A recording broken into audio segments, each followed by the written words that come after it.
Welcome, everybody, to another episode of the Puckn Pod. My name is Joe. My name is Brandon. And I'm Paul. Gentlemen, how we feeling today? Feeling not bad. Not bad. The sun is still shining. I can't believe it. It's been one heck of a spring, hasn't it? Like, we've lucked out. What did we say when we first started doing this podcast back September, October? It was like, how are you doing? Well, it's raining again. And I remember complaining a lot about the weather. I remember complaining about how hot it was, too, because back then, of course, we were in, like, tank tops and whatnot, too. But it did get cold, and it's a little chilly, but it's definitely nice out. And my toesies are cold. let me say this. When did we get to that age where we could start complaining or talking about the weather as if it's the most exciting thing in the world? Get off my lawn! Yes, I feel like we're of that age now where we can complain about these type of things. But I digress. We do have a podcast to talk about. Before we get into anything, guys, I just have to make one acknowledgement, and that acknowledgement, of course, is the Vancouver Whitecaps have had one hell of a year so far. That's cool. Like, probably the most impressive season so far they've ever had in their existence in the MLS. It's pretty incredible. Just the fact that going to this final game and it possibly going to be at BC Place, 55,000 people in there. We all know Vancouver fans love their soccer. We have, like I said, we've got a guy at work. He's got season tickets. He goes over and watches every game. He loves it. Cool. Just, could you imagine the energy in that place, right? This is the year for them. I've heard, and I've never seen a live soccer game like that, but I've heard there's nothing like it. Yeah, it's supposed to be kind of like it's not like going to a hockey game or a football game or a basketball game where you kind of go and you cheer, go whatever, go. It's like you sing. You're constantly singing. You're dancing. You're cheering. They have songs for the team. It's not like we would go Leafs, go Canucks, go.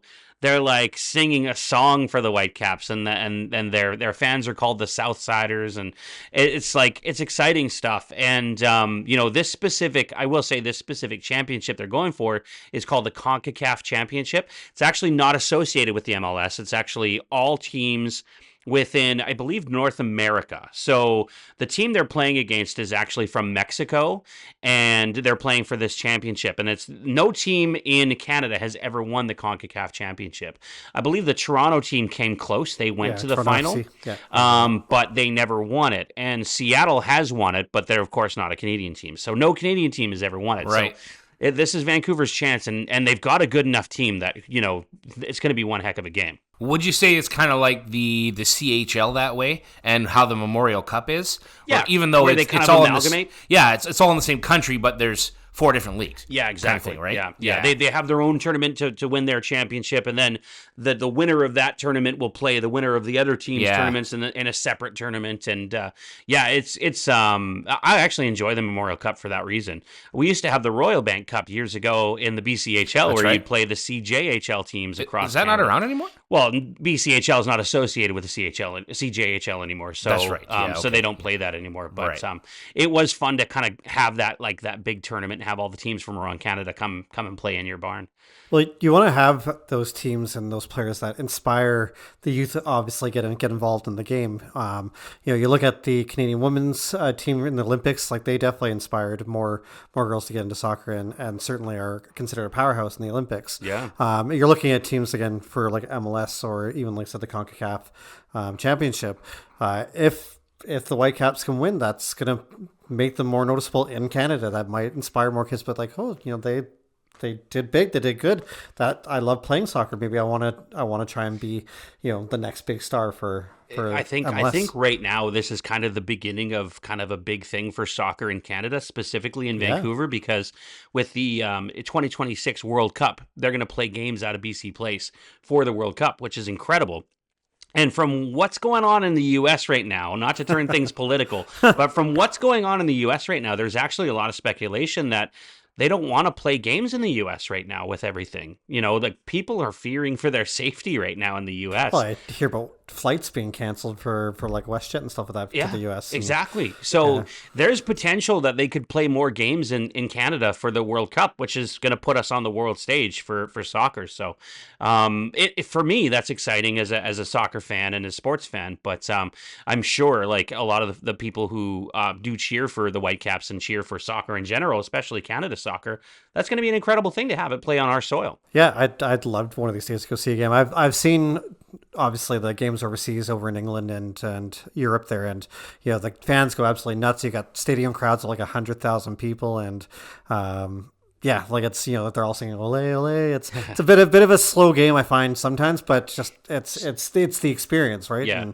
And I'd love to experience that myself one of these days. I haven't done it yet. Soccer is a very kind of it's like a chess match. We were talking a few episodes ago about like how you kind of strategize a game like soccer, and it's basically like you go for an attack, and if you feel like you don't have an open lane, you try again. You'll boot the ball back to sort of center field and try again until you can score or the other team takes over. So it is definitely a longer kind of strategic style game. It's kind of like how I compare baseball. Like if you feel that way about soccer, it's kind of like how I feel about baseball when it comes to the sort of analysts game. Yeah, fair enough. It's a very strategized game, right? And I do respect that about baseball too, because as much as it's not for me, like I find it kind of boring, I can watch a baseball game. Like I can go to a baseball game live and enjoy myself. And I understand the aspects of baseball where there is a lot of strategy involved.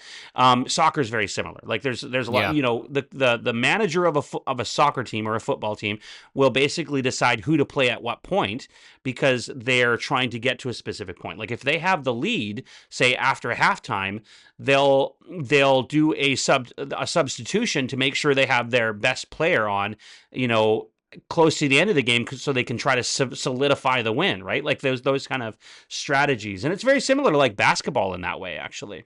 Well, you talk about it being a long game. At least in North America sports, it's the longest game. It's a 90-minute game. Yes, so compared to the other sports we watch, where they're like 48 every now. I mean, extra time. Yeah, like that last game for the Whitecaps that they played against Inter Miami. I believe there was, I want to say 7 minutes of extra time because of like injuries and like, penalties and things like that. Yeah. They had to review like 2 separate plays. It was like a big deal because there was a penalty kick basically that they were going to call for Inter Miami to either tie the game or get a goal to come within 1. And they called a review so they could look at the play, and then the referee realized there was no penalty, so they took it away and gave Vancouver the ball back. Right. So those are the kind of things that make or play, soccer. As much as we all hate the diving in soccer, it's the worst. A lot of times it does work out for your team if you can get away with it. So it's an interesting fact. I just was kind of curious because I think back when you were talking about how if you don't like what you're getting from the play you've set, you kind of retreat and try again. Well, there's often times where they're kicking it back all the way to the goalkeeper, That's right? And then the goalkeeper just makes this incredible kick. I was curious because I had no idea how long the field was. It's actually only a max of 120 yards. Yeah, I think so. It's like the same length, a little bit longer than a football field. Yeah. But when you're watching a soccer game, you're like, this field is absolutely massive. Maybe because there's less players on it. That's probably but not it. really. It's wider for sure. It's wider and maybe a little more open. That might have something to do with it. But so you have 11 players on at a time, right? 10 plus the goalkeeper. Yes, correct. And how many are on an offensive 11 line? aside. 11 aside, 11 aside. So each team has 11 players. And how many are on an offensive line? I want to say, I'm probably the worst person to ask because I don't actually know, but I'm guessing somewhere like 6, maybe 7. And then you've got your receivers, running backs. You got your I think you have your forwards, you have your midfielders, and then you have your defenders. I think it's usually how it goes with soccer. I mean in football as the other side of it. How many players are on the field at a time in football? Like football. North American football. Right. Sorry about the confusion. So NFL and CFL have 2 different rules when it comes to the amount of players you can have. So CFL can have 12 players. NFL can have 11 players. Okay. The NFL has, like the Seattle Seahawks, they have the 12th man, which is the fans. CFL can only, if you have 13 men, that's a penalty, right? So, but yeah, ultimately that's the way you look at it. Yeah. But yeah, I think a lot of it comes down to the way the game is played and the camera, the way where the camera is and whatnot. The width I think is huge because it's like 80 yards wide. Yeah. The soccer pitch, right? Yeah. So yeah, that's right. Yeah. It is impressive when you consider the size of the chessboard you have to play, but it's it's a hard game to play too when you consider the fact that you're always moving. Where you look at, say, NFL or football, I should say, or even hockey, you get shifts, right? Yeah. Whereas these guys are always moving. So you get 45 minutes of running constantly, basically, to keep the play going. Yeah. So it can be tiresome for sure. And I think that plays a part in it in terms of how you strategize the game too. Those orange slices. Yeah, exactly. But yeah, so I'm just excited about the Whitecaps. I think June 1st is going to be a really fun game to see, and it's a winner take all game. So whoever wins that game wins the CONCACAF championship. I'm really hoping the Whitecaps can pull it off.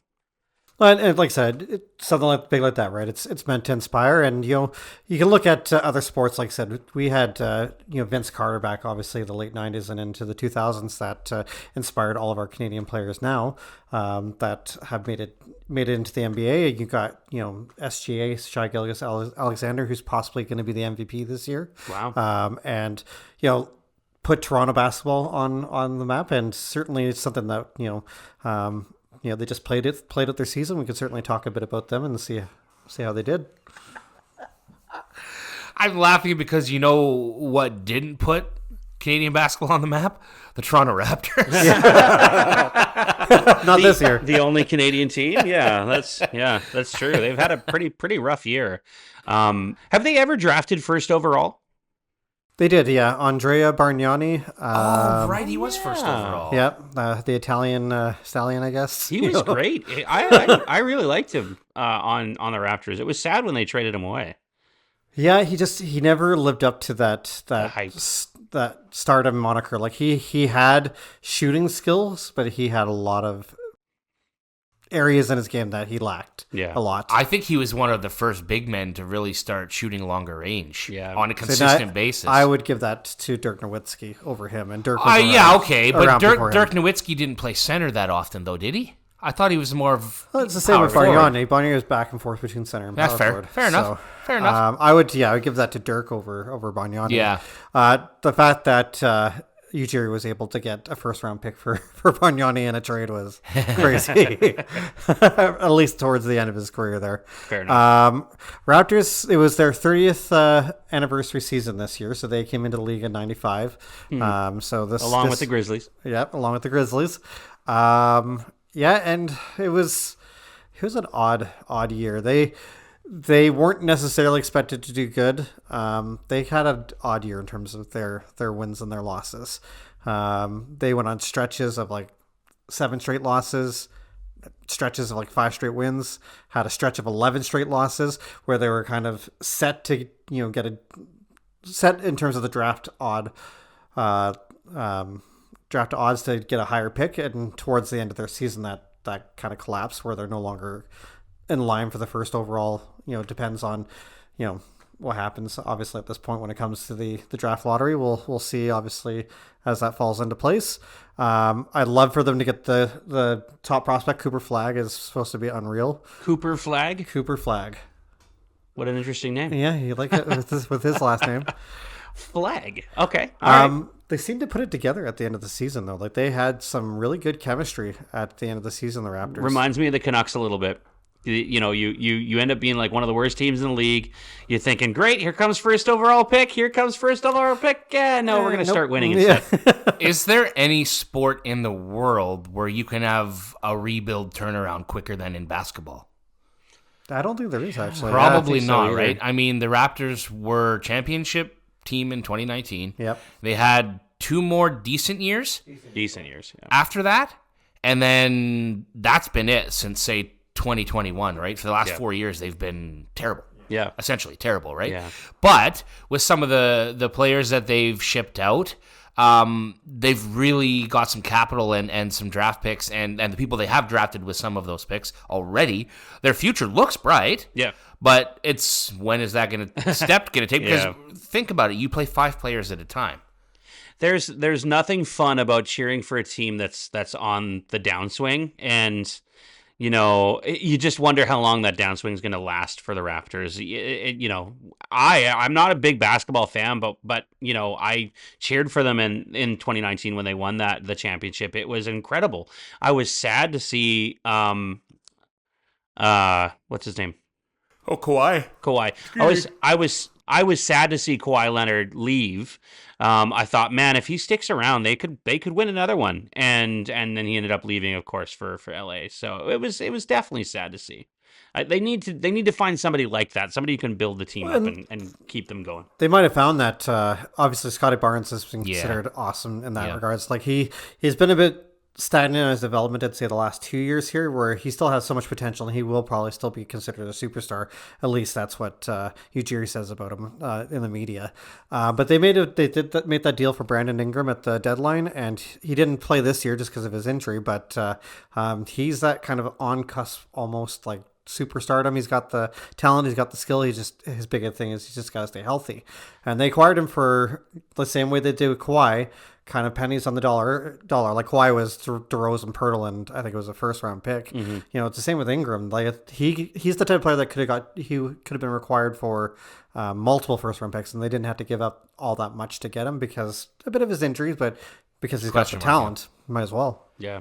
There has been rumors that he's not super great in the room, though, either. I've heard that too. So you know, I guess it's kind of a gamble. I mean, maybe it's the fit that he's had before, or whatever the case may be. Maybe it'll be different. I mean, I'm not sure how old he is off the top of my head, but coming into a very young Raptors team, maybe it'll be different. Who knows? What you hope for as a Raptors fan is that he clings on to a relationship with somebody on the team where they become buds, and that's what builds the team up, right? Because really, that's what it comes down to. It's just a matter of making sure that you can build like a friendship or a kinship with somebody on the team that kind of keeps everybody together, you know, like maybe Barnes, for example. Yeah. Well, like I said, as I mentioned, with kind of them having kind of their up and down season, like I said, they had that stretch of 11 straight losses. They had a stretch of 5 straight wins and so on. Certain players have already started to kind of shine for them. A guy that wasn't expected to do much, at least as a backup, but kind of was able to take over the backup role, was Jamal Sheed this year. He became definitely like a 3-and-D kind of player, like where he can shoot the 3-point ball with consistency at around 38%, especially in the last 10 games he was able to do that. He's kind of almost made Emmanuel Quickly somebody that's expendable if they wanted to go out and try acquire another star. With the cost of Quickly's contract, they technically could, with Jamal Sheed kind of having even better shooting capability than Quickly does. Quick note on that shooting percentage: 3-point percentage at 38% in today's NBA is actually pretty stellar. Yeah, because of how many they take. Yeah. Right? Yeah. It's gone up so exponentially. Like, thanks a lot, Steph Curry. That's true. Steph Curry is one of my favorite NBA players. Oh, he's fun to watch, man. Yeah. He's fun to watch. Hard not to cheer for that guy. You know, as it is right now, I'd love for them to jump up in the draft, whether it is Cooper Flagg or, you know, there's a bunch of prospects we could probably talk about, but Cooper Flagg's obviously the prize.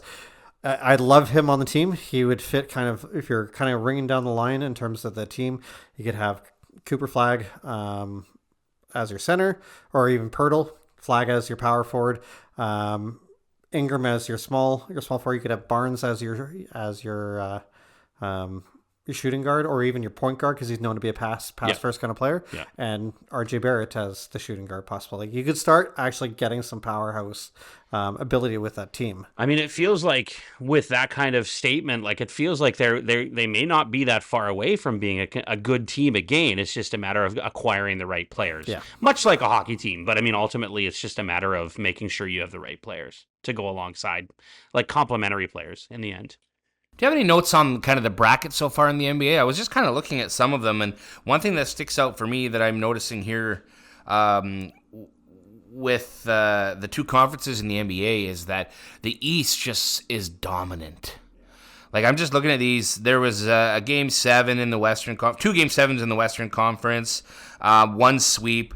But in the East, like, 1 sweep. The next one was 4-1. Another series was 4-1. Another series was just 4-2. Like, they just seem to have an edge right now. I mean, you've got the Thunder though in the West, and then probably can. Do you think it's going to be the Thunder and the Cavaliers in the final with the way they're playing right now? Because I don't know. I mean, they're into. I was moved on a little bit here, and it looks like Indiana's actually up 2-0 on the series with Cleveland right now.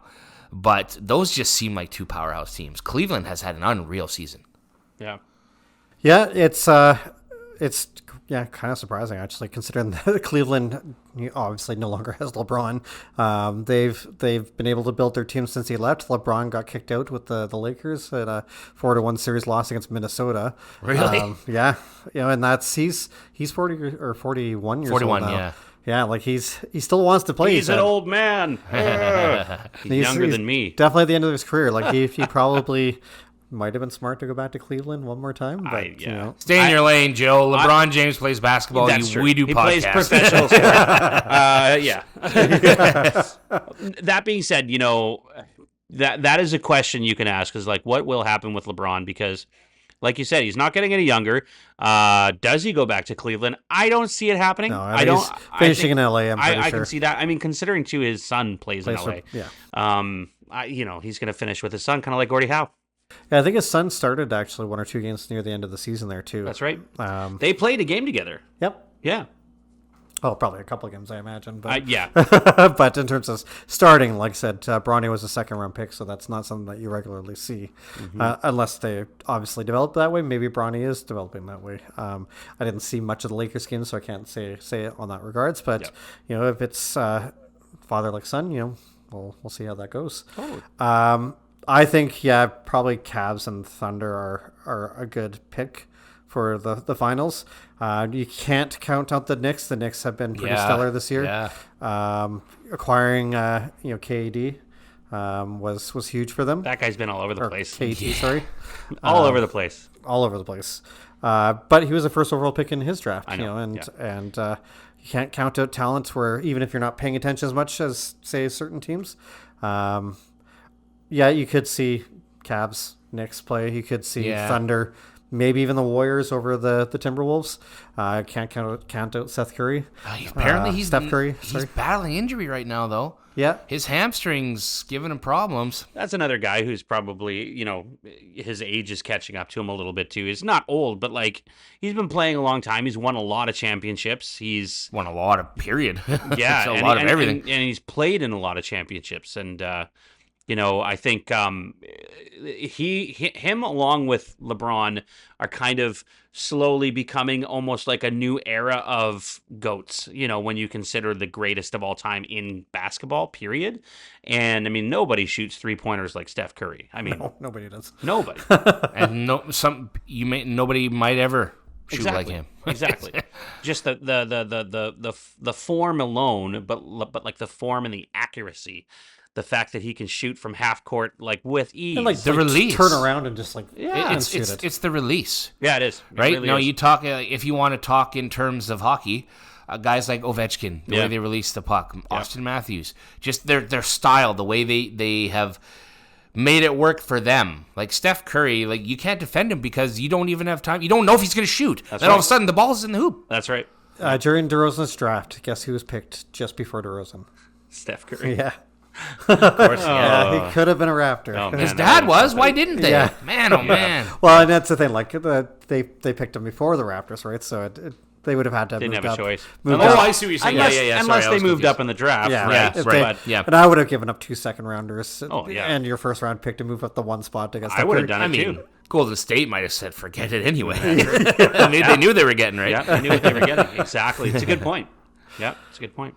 And DeRozan was by no means like a cinch player. Oh, he was a great player, and he led to us acquiring the player that got us the championship, That's right? So, yeah. Like I said, it's a hope that the Raptors will turn this season around next year in terms of, like I said, acquiring Ingram, having that extra star power beside Barnes, and like I said, if they make some moves in the offseason, like they've done again.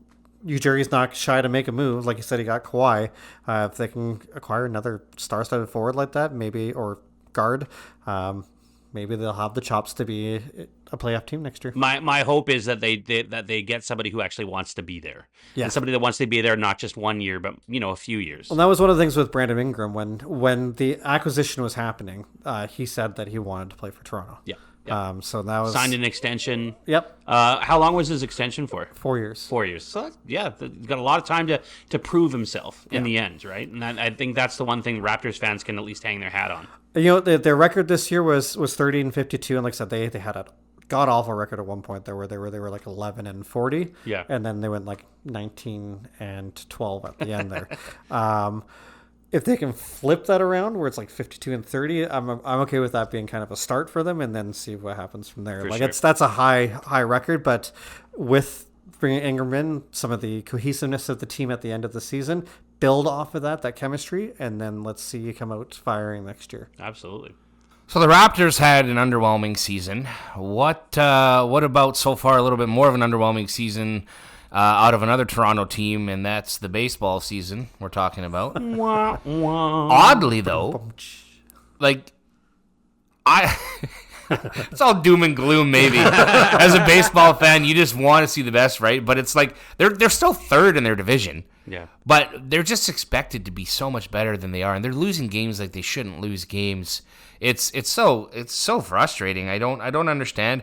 I mean, yeah, the Jays finally locked up Vladdy, so that's out of the picture. Now you don't have to worry about that. 14 years. 14 years, a lot of money. That's a lot of dough. But what he's not doing is hitting a lot of homers, hitting a lot of RBIs. Like, he's not alone either, right? Like, there's other players. No, that's the whole team. 30th out of 30 teams for home runs this season so far. And that's their identity. They hit home runs, right? I mean, they're not the Yankees, but that's kind of what they do. They have 7 players on their team that are starters that could probably hit 30-plus home runs a year. And like, what's going on? Well, and they brought in Anthony Santander for that reason. Paid him a dump truckload, too. Yeah. Yeah. $90 million, I believe, over like 4 or 5 years. 5 years. Yeah, he's $33 million a season or something. Like it's very close, or 23 maybe. Now the Blue Jays opened the season pretty promisingly, didn't they? Like, their spring training was good. Yeah, okay, so ultimately, like, they had a good spring training. What is the difference? Like, what has changed between the last spring training game and the first game of the regular season? Well, what you could argue is that the Jays were playing kind of their top-notch lineup through most of spring training, whereas I don't know for sure, but other teams may not have. I see. Okay. May not have been, right? Fair enough. And I mean, having said that, they were the second best team in spring training overall, but really they were still 12-6. Yeah, and so, I mean, it's not that dominating. And they were still hitting balls, though. Oh yeah, they were playing well. They were playing well. So what's stopping them from hitting balls now? It's they can't seem to hit when runners are in scoring position, and that's I have no idea what it is. Maybe there's too much pressure to hit the long ball, even though they can't hit it. They started off the season 12-8, and then they went on a run of 1-9, and they kind of just are flopping back and forth all the time right now, and it's. Ever since Shapiro and Atkins kind of took over the team, it's been kind of disappointment after disappointment. The times they made the playoffs, they didn't win in the playoff games. Yeah. The focus on defense is good, but you still have to have an offense. And they were known for their offense when they had Teoscar and they had... I'm trying to think of other players, even before, I guess, before Bichette and all of them. Obviously, you had Batista and you had... Encarnacion. That's what I was Donaldson. Yeah. But yeah, like Tulowitzki to a point. Yep.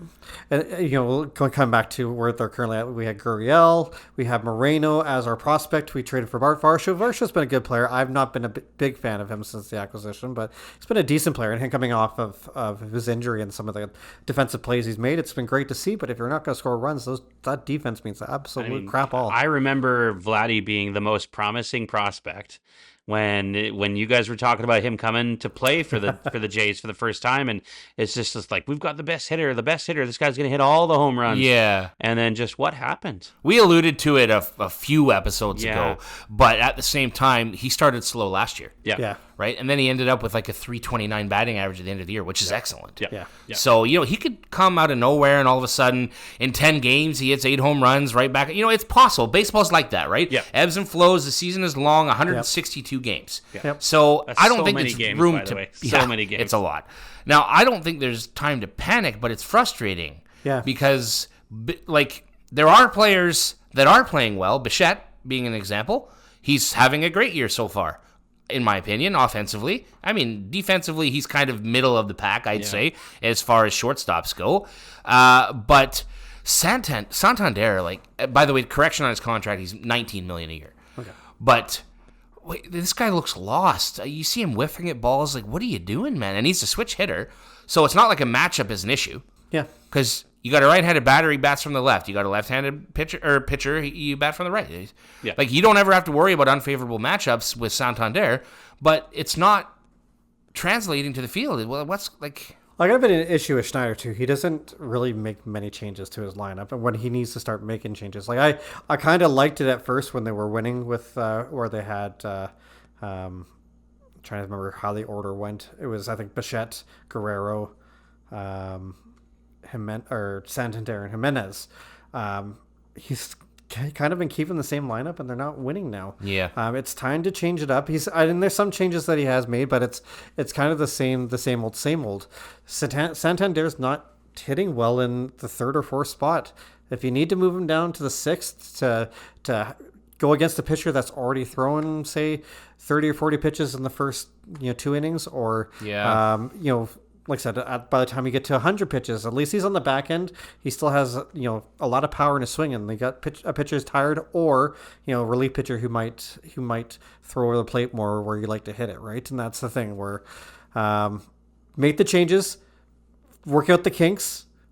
Get back on the train. You have the talent. You just don't seem to have the mindset for the game. So the underlying statement here when it comes to the Blue Jays is frustrating start to the season, but there's still time. Oh, there's tons of time. Yeah, lots of time. time. You have time in baseball right up to the last 2 weeks. Yeah. Realistically, because you can be a 500 team in baseball and make the playoffs. It really depends on your division. That's right. Right? Yeah. And I mean, right now, the Jays are 16-20. So, I mean, there's been 36 games played. There's 100 and, I don't know, I'm doing the math, 28 games left? 126 more. 126 games left. My goodness. So, my goodness. Yeah. I mean, It's there's almost 100 games more than what they've already played just now left. So, yeah. It's a long summer.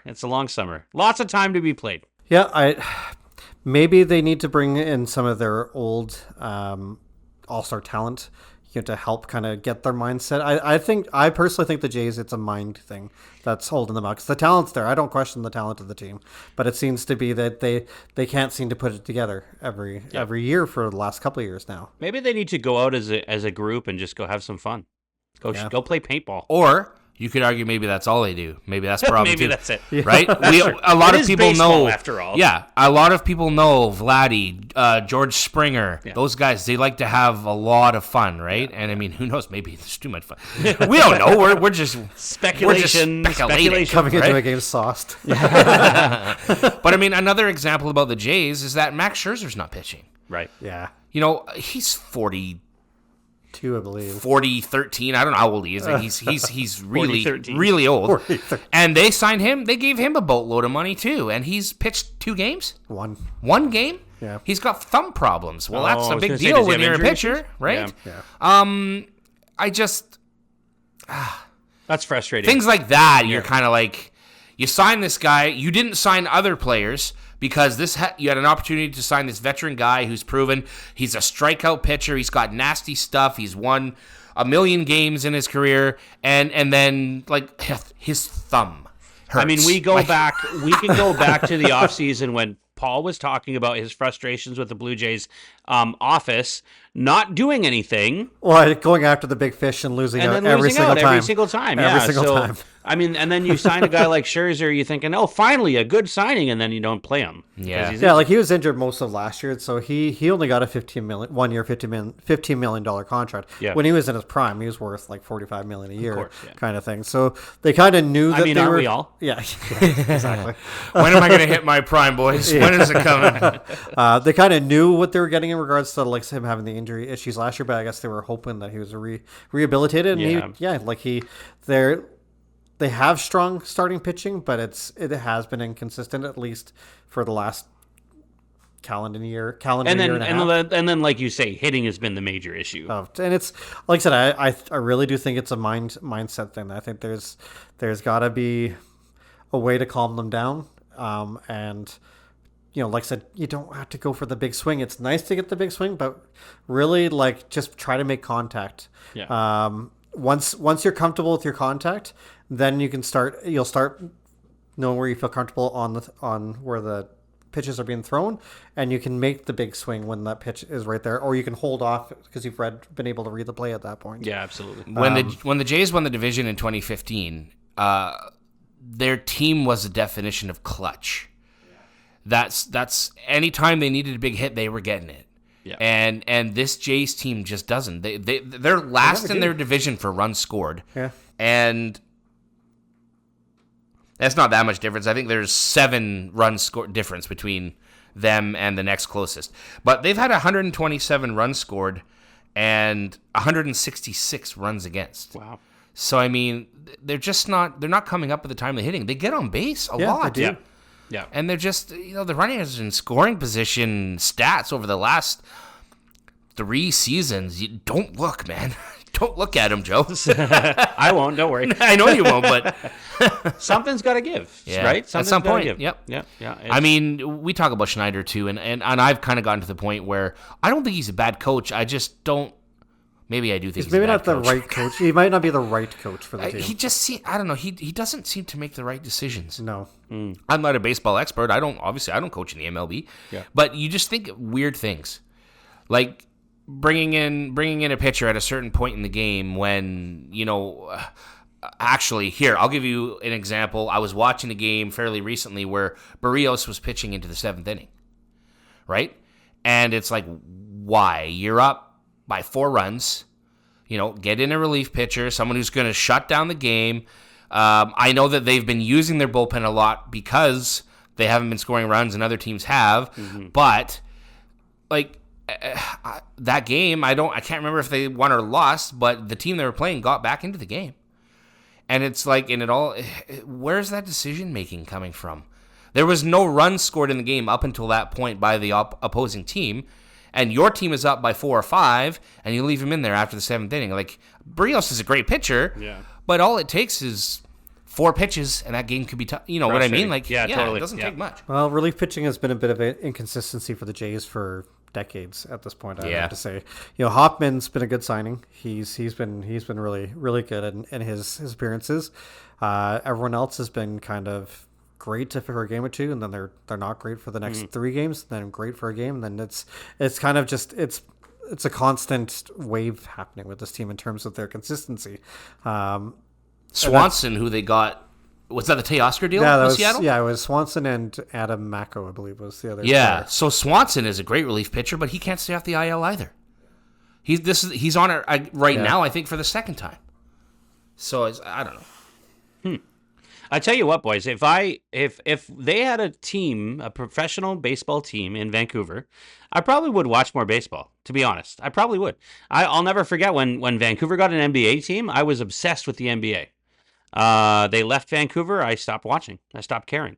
I care more about NBA now, but I'm talking about when I was a kid, when Your wife's a big basketball fan, though. Yeah, well, I'm talking about when I was a kid, though. Right, yeah. When the Grizzlies were here, I was obsessed with the Grizzlies. I watched every single game.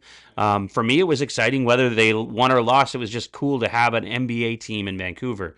I would love to see that again in Vancouver, but I would also love to see an MLB team in Vancouver. I think it'd be really cool to have. The fan base is there whenever there's a Blue Jays series in Seattle. There's you just need the stadium. You know. I don't think they could play out of BC Place. I feel like you would. I mean, you could, but you would probably lose CFL football in that stadium. You'd probably have to create a new stadium, and the fan base is there. Like I said, when we went to go see Seattle a couple of years ago, I would say 3/4 of the crowd were Blue Jays fans. We're from BC. That's right.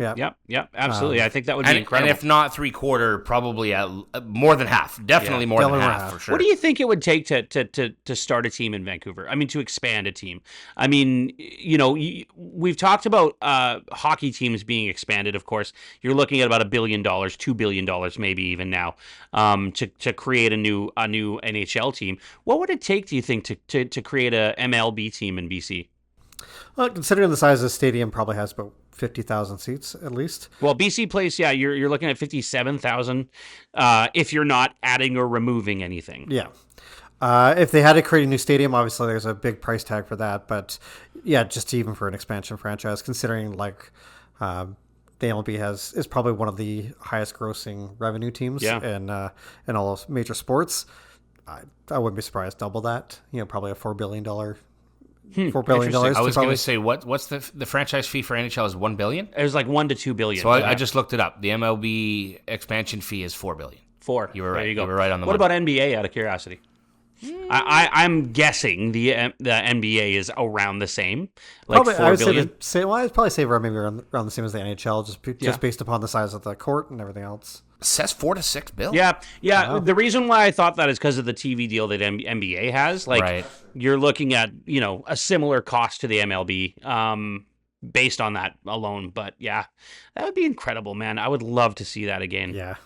It's so funny when you consider back in '95 when Toronto and Vancouver expanded to the NBA. It was like, you don't think about what it took to get those teams there, right?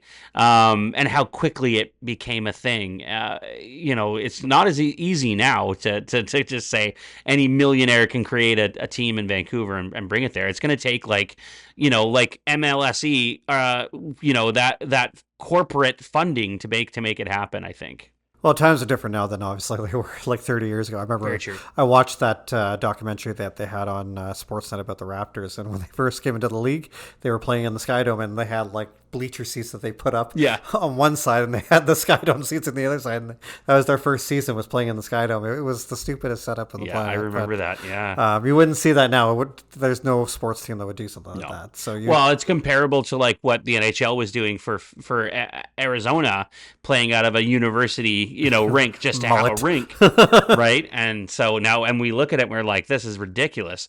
You'll never see that again, I don't think. I don't think you'll ever see that. I'm with the fact that Montreal. The Expos. There should be. I actually was an Expos fan back in the day. Me too. Yeah, I definitely. And if you think about the economy and the size of Vancouver and where it is, being a port city. And there are so many industries that the third largest city, third largest sort of conglomerate, metropolis in Canada. When you look at the kind of surrounding communities that all make up part of Greater Vancouver, it's like, I want to see something like 3 to 4 million people live there, whereas Toronto, of course, is the largest, and then Montreal is the second largest. Yeah. Vancouver itself as a city is actually one of the smaller populations. Yeah. It's like 600,000 or something like that. Nanaimo, ironically, where we live, I looked this up the other day. This is what's interesting, but where we live, Nanaimo is actually larger than a lot of cities that have like Abbotsford. It's like more population than Abbotsford. Abbotsford has an AHL franchise. Yeah. So that's just kind of a funny tidbit. AHL are private and Nanaimo. Yeah. But actually, speaking of expanding, just wanted to touch base on this. I hope you don't mind if we move off of basketball and baseball for 1 second. Yeah, go ahead. We were talking previously before about the PWHL, Vancouver having an expansion franchise, the Vancouver PWHL team. We don't know what they're going to be called yet. But we just found out recently, of course, Seattle is also getting a team, and it's been made official as well. Yeah. So there's going to be 2 expanded franchises, now 8 teams in the PWHL. So that's exciting stuff, getting pro women's hockey. Vancouver still, I believe, I haven't heard this about Seattle yet, but I believe Vancouver's the only franchise to have their own rink. So they're not sharing with anybody else. Sure. I think Seattle will be playing out of Climate Pledge Arena. Most importantly, though, another team in the West. Exactly. Yeah. Yeah. So when the Eastern teams come out, they're not just going to go to Vancouver and then go back again. Yeah. It's going to be. I mean, Alberta must be following suit pretty soon, you'd think. I would think eventually. At least with one team. Yeah, and I mean, maybe not even just Alberta, but like maybe also we may look at Winnipeg. We may look at maybe another Quebec team. You never know. Yeah. Or even an Ottawa. Well, we already have Ottawa. What am I talking about? But there could be other teams that we see. Maybe even like Regina or something. Yeah, like that. Like a team that's not sort of what you would call a traditional market. For sure. That could be really interesting, and I mean other American markets too. Maybe Victoria. It's cool. Possible. I mean, when you consider the population of Vancouver Island, totally possible. Well, I think the Q Center, if it's still called that, maybe the Q Center in Victoria. In Victoria, yeah. Is it called the Q Center? Yeah. Yeah, I think the capacity is almost 5,000. They could play out of Save on Foods Memorial Center too. Oh, right. Yeah. Save on. Yeah, that's right too. That's around 5,000. Yeah. I think the Q Center is actually. That's what. I'm sorry. I was thinking of Save on. Yeah. The Q Center is where the Victoria Grizzlies play. They are, I think, around 2,200 or so. Oh, I see. So that's smaller than our rink here in Nanaimo. Yeah, it is in terms of capacity. Yeah. I'd have to wonder with obviously because it's a brand new franchise whether their team could poach like a Jessica Campbell from the Kraken to be their head coach, right? Entirely possible. I also wouldn't be surprised if other NHL teams who are looking for coaches right now could do the same. Yeah. Who knows? We'll see. I think they would probably want her to coach professionally, maybe in the AHL or like you say, the PWHL first to get her that head coaching experience. But it's pretty cool to have that kind of diversity in the league anyway. Yeah, love it. Yeah. So I just thought it was sort of a fun thing to talk about because we're starting to see expansion in women's hockey, and I would love to see, and we're actually starting to see expansion in women's soccer as well. We've got the Vancouver Rise, which is a professional women's soccer team too, along with the Whitecaps. So it's like more and more women's professional sports is happening, and I think that's really, really great for kids out there to see, right? I think more than anything, just to have, like, my daughter can watch TV now and see women's sports and have something to strive for even. Yep. So it's pretty exciting stuff. Gentlemen, I think now is a perfect time to talk about our entertainment aspect of the show. For those of you at home who don't know, we talk a lot about sports, but we also talk about movies because we're big movie buffs here. Today, we're going to talk about found footage films. I think before we get into it, though, Paul, maybe you can sort of explain to the audience what we're talking about when we talk about found footage films. The idea basically behind found footage films, it's supposed to give that look that it's authentic, that it's real, that it's, what you're watching is something that actually happened. Or at least it appears that way. And it's the idea of almost like a first person view. Somebody's holding the camera and you're watching things happen as that the camera person is experiencing it. It's a fun type of film to watch because you feel more engaged, I guess, maybe with the film itself. It's a fun genre of film. The first one I can think of, just that I remember seeing in my past, is the Blair Witch Project. I actually think technically that was the first one of its kind. Maybe, the first one ever that they've done. It's definitely a unique way of kind of creating a film. Not only a film, but a story in general. Like, how do you have a beginning, middle, and end with found footage? Really, it's like, oh, we found these reels, and then we decided to edit it all together to make it look like a film. But I thought they did a really, really good job with that one specifically because I remember it scared the crap out of me. It scared the crap out of everyone, Joe. I never saw it. You never saw it? To this day, you've never seen it? Seriously? Really? Wow. I challenge you to watch it. I do. But turn off the lights, be by yourself, and watch it now. And I'm very curious how you'll react to it as an adult. I think maybe like it would have scared the crap out of me 20 years ago. Knowing that it's this type of film is the way that it is now, I'm kind of like, I don't know, man. It still would scare me. I'll tell you right now, my buddy has a side-by-side, and we decided last year to go out, I think it was like October or something like that, and we went out, it was October actually, because we did it on purpose because it's the month of Halloween, and we went out the back roads behind Benson. We went up to a little isolated spot. We had our iPad, and we had the movie downloaded, and we watched it out in the woods with like nobody around. Like, it's still creepy, man. Did you hear children laughing? Oh, don't even, Joe. I definitely. When you get out to take a pee, you're like, "Hey, man, you're coming with me." I'll say this: like, I don't know if you watch a lot of YouTube, but like, there are like an entire niche of videos out there where people go camping and they have the weirdest stuff happen to them while they're camping. I've seen some of those. And that's basically where it all stems from, is the Blair Witch Project. You think about that, and I'm not going to give too much away, but that tent scene where like you hear noises outside your tent and then all of a sudden it's just like something happens. Yes. And it's scary as hell. I tell you, like, it's not real. We all know this. Yeah. But at the time, we really thought it was.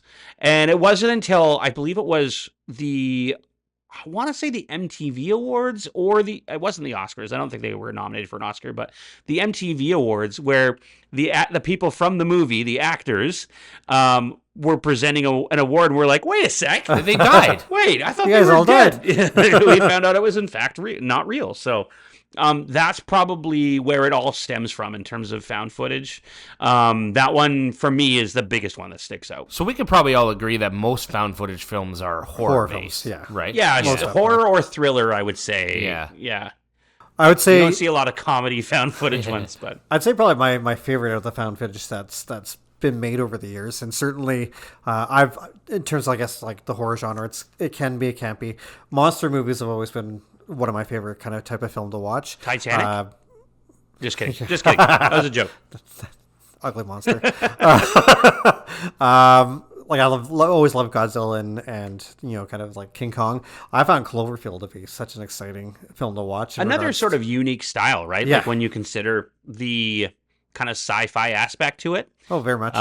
It's believable to a specific point where you start watching it, you're just like, wow, there's really something going on out there. And then, but then you got to think like, how the hell did they do that? How did they do that with an entire city in the background? Yeah. And then all this destruction is happening. Well, J.J. Abrams was the director that obviously got that movie made, and he's known for making epics like the Star Trek movie and stuff like that. Yeah. Mission Impossible. I love his movies, actually. When the trailer came out for Cloverfield, it was a really intense trailer because they're all at this party and you see this explosion happen, and then all of a sudden you see the Statue of Liberty's head hit the the Chrysler Center and then come rolling down the street. Yeah, was towards the camera, right? Yeah, wasn't that? Yeah. It was such an exciting trailer to watch. I was super excited to see the movie, and I was not disappointed. It was such a fun film to watch. It's been years since I'm gonna have to check it out again. Yeah, it's been a while for me too. I'll admit, but I did see it and I did like it. And it's not, like I said, it's not always a horror film. Like you have movies like Hardcore Henry. Oh yeah, I love that movie. I would argue that's not so much a found footage film as it is sort of a first-person perspective film. Yeah, I would agree with that. Although very creative way of making it. Have you seen it, Hardcore Henry? No. I think you would like it. It's an action movie. It's basically this guy. We're seeing his perspective, and he's using like martial arts to like fight guys and also guns and but it's all first person perspective. Okay, yeah. It's like taking a GoPro and mounting it on his eyes and just like right. Oh, it's really fun. Yeah. I think I remember seeing trailer for it here or there, but yeah, it's a fun one. I enjoy it. Yeah. Another, like I said, going kind of not necessarily horror, but it had still the thriller side. Was Chronicle. We were talking about that. That's a great movie. Yeah, that one's a mixture of probably found footage and kind of first person in some aspects. It's not necessarily first person, but it's not all kind of found footage either. It's very creative way of doing the found footage aspect too. Like giving these guys the abilities that they have, like superpowers basically, but they're recording themselves doing all these cool things but then it has sort of a twist to it all, and almost like one guy turns maybe bad, and like it's fun. It's a fun movie. Yeah, maybe. But it kind of you have to watch to find out. Kind of put Dane DeHaan on the map in terms of his I agree. His acting. He's chops. a talented actor, actually. Same with what's his name? Guy Jordan B. Michael B. Jordan. Michael B. Jordan. Yeah. Jordan B. Michael. Yeah, Jordan B. Michael. Jordan B. Joe. Yeah, and that's obviously superhero genre kind of yeah. line. So it's a great film in that aspect too. Again, if you're not looking for horror, look for these kind of films where they're still intense and there's like all sorts of fun styles. For me, it's the action. The thing, if you can do an action movie with that kind of first person perspective, like we talked about Hardcore Henry, that's a fun kind of idea, right? And I really enjoyed that one. Is there a movie that you can think of, like, that you have in mind that we haven't discussed? Yeah, so I'd actually like to pinpoint one movie, because I have a feeling you guys may not have seen this one. But it's great, and it's a horror movie. And then I think we should maybe talk about Paranormal Activities. That's right. How can you not talk about those? Security footage, really, right? When you're talking about found footage and stuff, for right? Sure. There's a movie. I don't know. I know what it's called. I don't know why I'm looking it up. It's called As Above, So Below. Okay. So have you either of you guys seen that? I think I've heard of it. I don't think I've seen it though. So basically, this is a movie based around the catacombs in Paris. So basically, the entire system underneath the city, right? And it's I believe it's an architect student that heard a rumor or is investigating or writing a thesis on the catacombs or something like that, and they find like this, not vigilante group, but kind of this group of explorers, but they're like they're known criminals. Yeah. And she basically hires them to take her through the catacombs because they've been down there so many times and they know kind of the routes and stuff. And it ends up being, once they get into the catacombs, they find out that this section they've gone to, these people actually haven't been to. And so what it does is, the point of the movie is, I won't give you specifics, but I'll give you an idea of how it runs. It's basically it's like a reversal. Yeah. So it's almost like you go down to go up. Right. kind of thing. Like you have to go deeper down into the... Feels like Memento almost. Yeah. And what it does is throughout the movie, there's different scenes where there's different things that are happening, where you get through an area and you kind of go around a corner and then there's something else going on. Right. But each scene is like the ultimate fear of one of the people in the party. Oh, okay. And it kind of plays out. Or it's either that or it's like something that traumatic that happened to them in their past and they basically have to relive it. It's absolutely terrifying. Wow. Like I'm getting goosebumps thinking about the movie because it's one of those where it's one of those terrifying things where, you know, they'll pan to the person with the footage and they're looking at it and just the look on their face, you just feel the fear. That's cool. You just look at them and you go, "Oh my God!" That means what happened in your life that made you look like that? Because now I'm fearful and I don't even know what's going on. That means they're good actors, right? Yeah, They're obviously performing well. I don't know if it's on a streaming service or not. I have no idea. We're not sponsored by anybody. Yeah, we don't need to promote anybody.